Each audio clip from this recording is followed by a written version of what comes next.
おうちで簡単。豚ミンチたっぷりのスタミナラーメンを作ります。ごま油、豚ミンチ、ほぐしながら炒めます。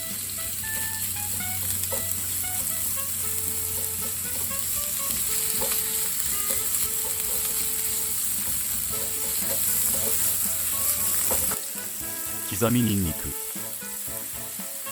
豆板醤、甜麺醤、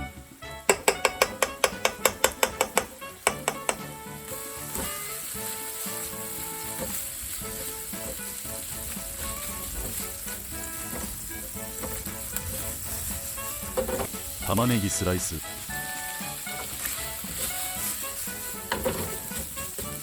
醤油、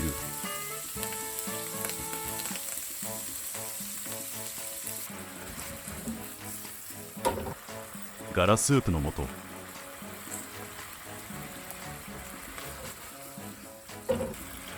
砂糖、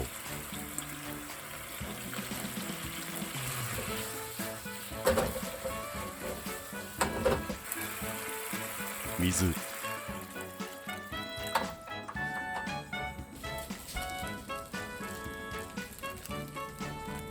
ゆで中華麺。沸騰してきたら麺を入れます。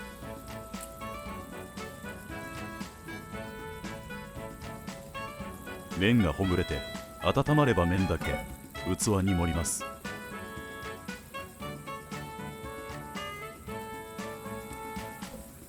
水溶き片栗粉、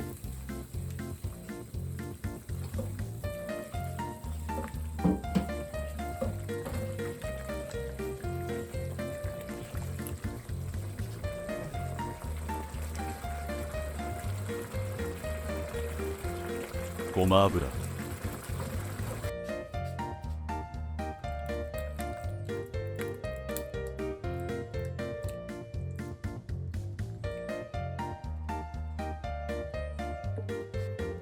生卵をのせれば完成です。